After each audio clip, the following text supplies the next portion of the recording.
Hey everybody, welcome. This is Dr. Mark Arcuri in Santa Fe, New Mexico again this evening. It's Wednesday, time for our Facebook Live, YouTube, Instagram, everything else where we post these videos. So welcome back. Thanks so much for being here.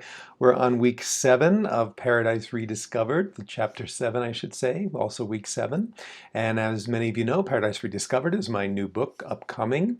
Doesn't yet have a subtitle because it's still a work in progress, but this is a really cool book because the book is really a memoir in a sense. The chapters are arranged around the experiences that I've had in my life in rediscovering who I really am. But what I'm learning is I field test some of those ideas and talk about the chapters with people and do videos and get the feedback that you all send, which I appreciate so much. What I'm learning is that it's really a universal memoir. It's a memoir for every one of us, and the Paradise Rediscovered process, or pathway, I guess, or journey is a good way to put it.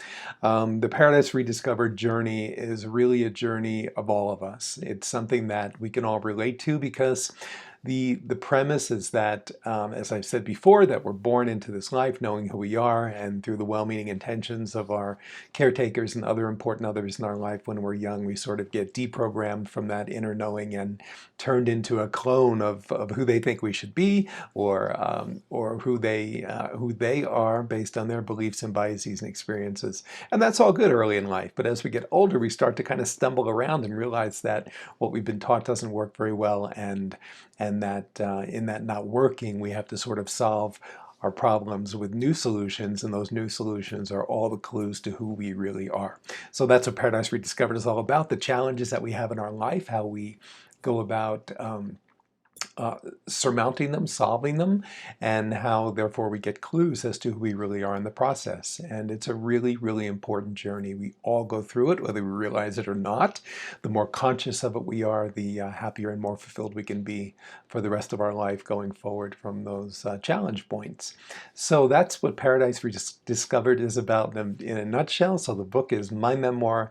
It's written about my own experiences, which is all I can write about.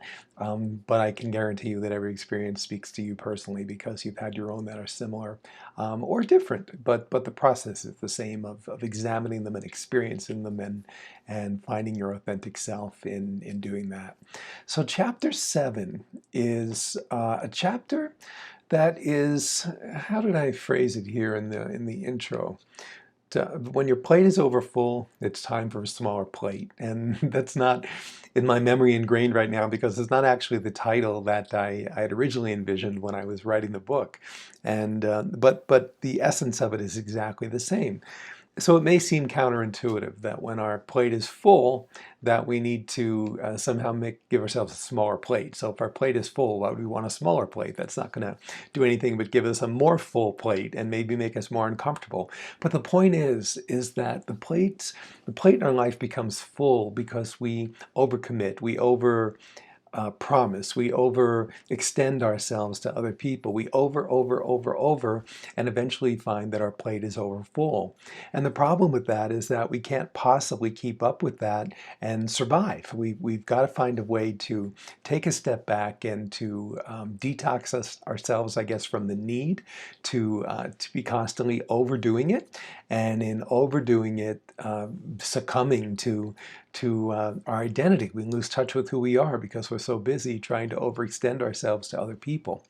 So when I say that when our plate is overfull, it's time for a smaller plate, what I'm saying is that it's time to take a step back and to look at ways to make that plate smaller, so that when we make the plate smaller, it's a lot more manageable. We're only taking on the things that we truly want to take on, the things that we truly need to take on, and the things that we want to give priority to. So it forces us to prioritize our life and to take on what we can in the moment and let other things wait, and then get to them when we can, if at all. We may choose not to.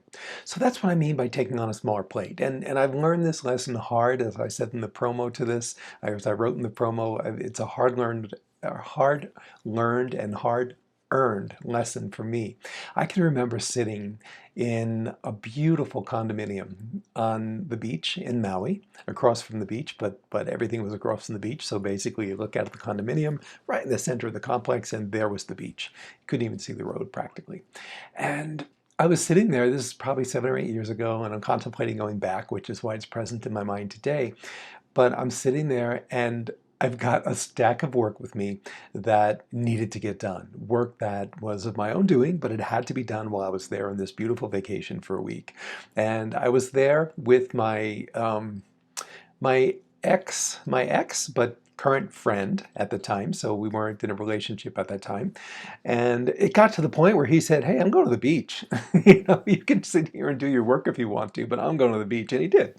And I couldn't blame him. I would have done the same thing.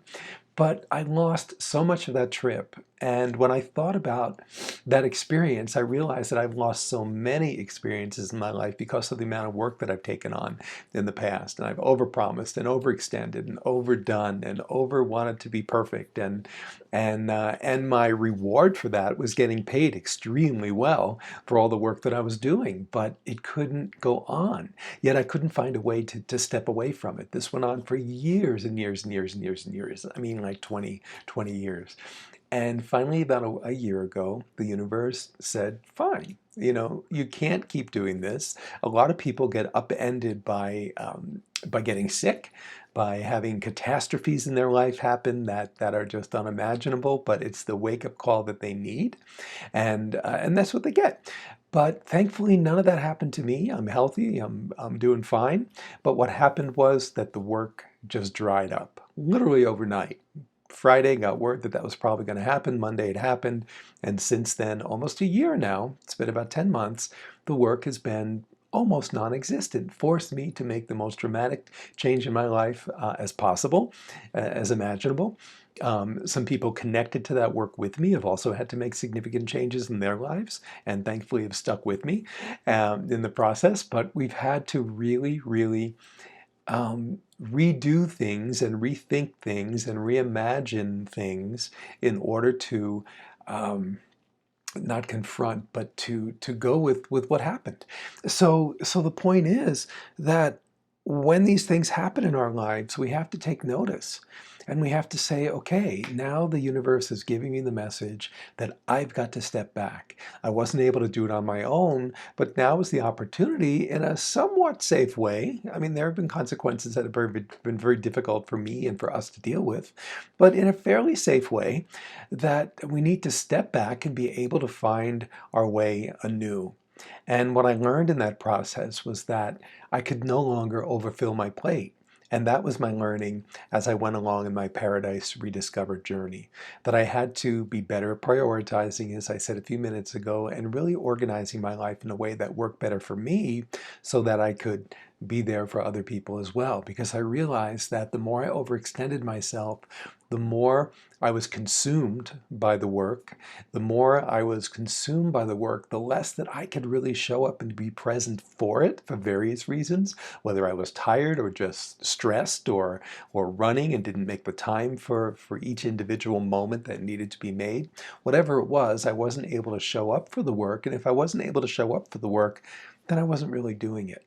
And my passion for the work was gone, and I didn't realize it. I misinterpreted my passion for the work as being my willingness to overextend myself and do whatever I needed to do to make that work keep happening and keep flowing and keep being there and doing more and more and more and more and more and making lots of money and all that.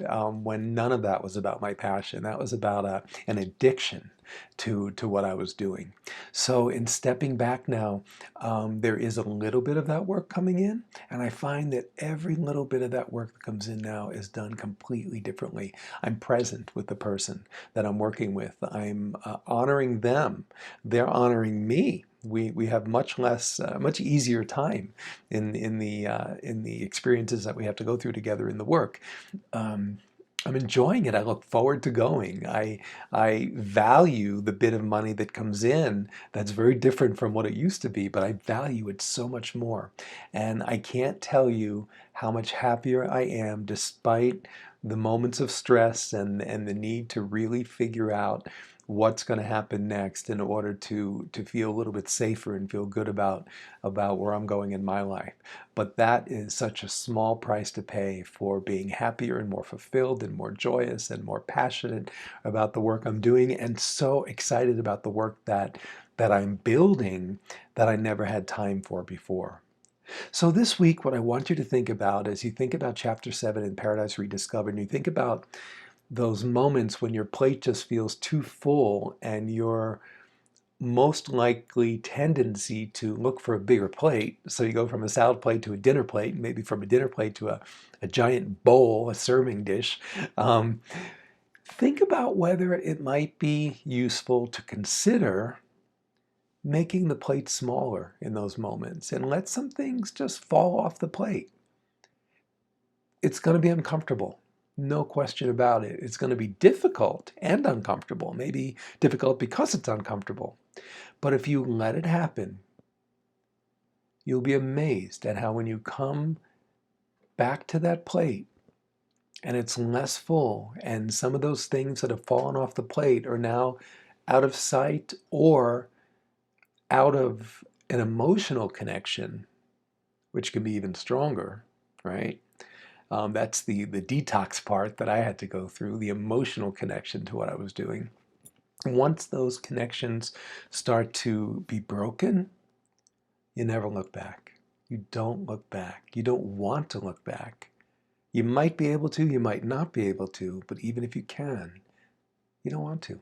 There's too much to look forward to, and there's too much excitement and mystery and anticipation in what you choose to put on the plate versus trying to dig through what's there and you feel like you have no control over it.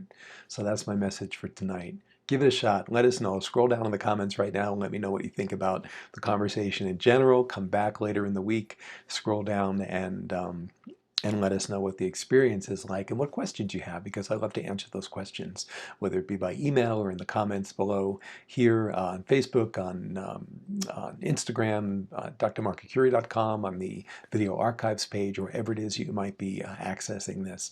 And please, please, please, when you're there, wherever you are in those places, look for the tab to sign up for our free monthly giveaway and go ahead and do that. We run it every month and you need to sign up every month if you want to be part of it every month.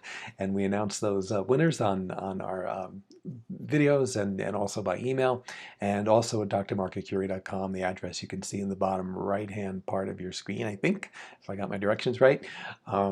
You can also in addition to signing up for the free monthly giveaways, you can download some of the free giveaways, the free downloads that we have there right now for you to take. A couple of programs that are free. There's an 8-Day to Authenticity program.